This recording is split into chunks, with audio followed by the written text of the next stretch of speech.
বৃষ্টির দিনে অনেক মজার মজার খাবারের আয়োজন করেছিলাম। বৃষ্টির দিনে অন্যান্য দিনের তুলনায় একটু অলসতা কাজ করে। বিবাহিত মেয়েদের আবার কিসের অলসতা?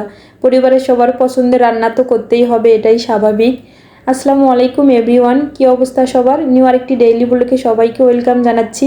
কে কোথা থেকে আজকের ভিডিওটা দেখছেন? আশা করি সবাই অনেক বেশি ভালো আছেন, সুস্থ আছেন। এই তো আজকের ওয়েদারটা অনেক বেশি মেঘলা ছিল, তবুও অনেক বেশি ভালো লাগছিল। বেশ কয়েকদিন গরমের পর ঠান্ডা ঠান্ডা আবহাওয়াটা বেশ ভালো লাগছে। সকালের নাস্তাটা করার পর ভাবলাম একটু বারান্দায় একটু ঘুরে আসি, আমার গাছগুলো দেখে আসলাম। তবে গাছগুলো দেখে মনটা খারাপ হয়ে গেল, গাছগুলোর অবস্থা একদমই খারাপ। এই তো এখন একটু রং চা বানিয়ে নিচ্ছি।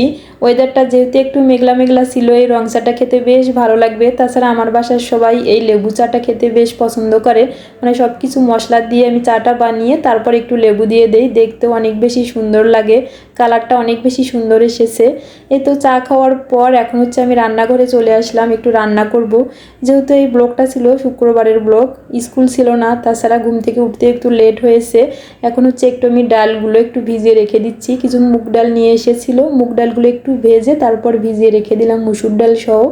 এখন হচ্ছে আমি প্রথমে চিকেনটা রান্না করে নেব। চিকেন মানে তো একটু আলু দিতেই হবে, এটাই স্বাভাবিক, আলু দিয়ে খেতে বেশ ভালো লাগে।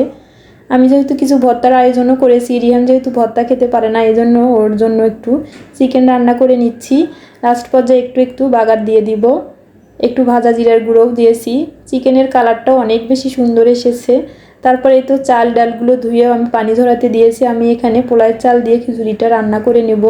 প্রায় সময় আমি প্রেশার কুকারেই খিচুড়িটা রান্না করি, এই জন্য খেতে আমার কাছে অনেক বেশি ভালো লাগে। তবে পাতিলে রান্না করলেও খেতে অনেক ভালো লাগে, তবে প্রেশার কুকারের সময়টা অনেক বেশি কম লাগে। যেহেতু শুক্রবারের দিন ছিল, অনেক তাড়াহুড়া ছিল, নামাজ পড়ে এসে আবার সবাইকে খাবার দিতে হবে টেবিলে, এই জন্য ভাবলাম ঝটপট করে প্রেশার কুকারে রান্নাটা করে নেই। সকালবেলা রিহান তেমন কোনো নাস্তাই করেনি, এই জন্য ওকে একটা ডিম সিদ্ধ করে দিয়ে আসলাম, সে পড়তে বসেছে। ডিম কিছুতেই খেতে চায় না। তারপর আমি যেহেতু খিচুড়ির সঙ্গে কিছু ভর্তার আয়োজন করব, এজন্য সব কিছু রেডি করে নিচ্ছি। এখানে আমি লোটটা শুটকিগুলো ভালোভাবে কেটে সুন্দরভাবে একটু ভেজে নিচ্ছি। তারপর গরম পানিতে বেশ কিছুক্ষণ ভিজিয়ে রেখে মাঝের যে কাঁটাটা থাকে ওটা ফেলে দিচ্ছি।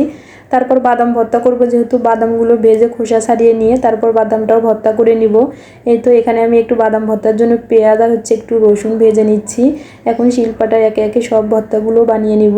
তবে যতটা সময় লেগেছে ভর্তাগুলো তৈরি করতে, কিন্তু ভিডিওতে দেখা যাচ্ছে অল্প সময়ের মধ্যে আমি সব কিছুই রেডি করে নিচ্ছি।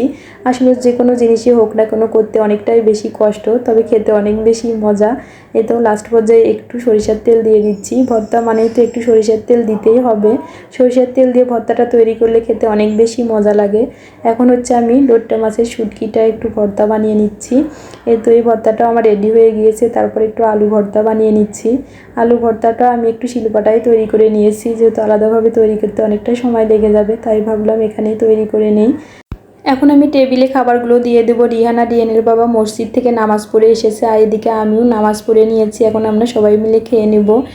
এখানে 3 রকমের ভর্তা ছিল, শুটকি ভর্তা, তারপর হচ্ছে বাদাম ভর্তা, আলু ভর্তা, তারপর আলু দিয়ে একটু মুরগির মাংস রান্না করেছিলাম, তারপর সালাদ আর হচ্ছে খিচুড়ি। আজকের ভিডিওটা আপনাদের কাছে কেমন লেগেছে? যদি ভালো লাগে প্লিজ একটা শেয়ার দিবেন। তাহলে আজকে এই পর্যন্ত, সবাই ভালো থাকবেন। আল্লাহ হাফেজ, আসসালামু আলাইকুম।